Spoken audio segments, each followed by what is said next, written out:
ಅಶ್ಲೀಲ message ಕಳಿಸೋ social media ಪುಂಡರಿಗೆ break ಹಾಕಬೇಕು ಅಂತ ಫಿಲ್ಮ್ ಚೇಂಬರ್ ಗಣ್ಯರು ಒತ್ತಾಯಿಸಿದ್ದಾರೆ. ಇಂದು ಫಿಲ್ಮ್ ಚೇಂಬರ್ನಲ್ಲಿ ಪ್ರೆಸ್ ಮೀಟ್ ಮಾಡಿದ ಚಂದನವನದ ಗಣ್ಯರು ನಟಿ ರಮ್ಯಾಗೆ ಬೆಂಬಲವನ್ನು ವ್ಯಕ್ತಪಡಿಸಿದರು. ಅಶ್ಲೀಲ ಮೆಸೇಜ್ ಕಳಿಸುವವರ ವಿರುದ್ಧ ಕ್ರಮ ಕೈಗೊಳ್ಳುವಂತೆ ಗೃಹ ಮಂತ್ರಿಗೆ ಮನವಿಯನ್ನ ಮಾಡಿ ಅಂತ ಫಿಲ್ಮ್ ಚೇಂಬರ್ ಅಧ್ಯಕ್ಷರನ್ನ ಆಗ್ರಹಿಸಿದರು. ಫೇಕ್ ಅಕೌಂಟ್ಗಳಿಂದ ನಟಿ ರಮ್ಯಾಗೆ ಮೆಸೇಜ್ ಕಳಿಸಿದವರನ್ನ ಬುಡ ಸಮೇತ ಕಿತ್ತು ಹಾಕಬೇಕು.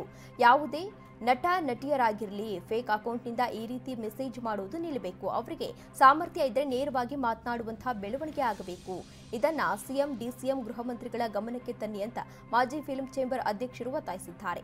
ಬಾಮಾ ಹರೀಶ್ ಹಾಗೂ ಕೆಲವು ನಿರ್ಮಾಪಕರು ಇಂದು ಫಿಲ್ಮ್ ಚೇಂಬರ್ ಅಧ್ಯಕ್ಷರಿಗೆ ಮನವಿಯನ್ನು ಸಲ್ಲಿಸಿದ್ದಾರೆ. ಕಲಾವಿದರ ಸಂಘದ ಕಾರ್ಯದರ್ಶಿ ರಾಕ್ಲೈನ್ ವೆಂಕಟೇಶ್ಗೂ ಕೂಡ ಟೀಮ್ ಮನವಿ ಮಾಡಿದೆ.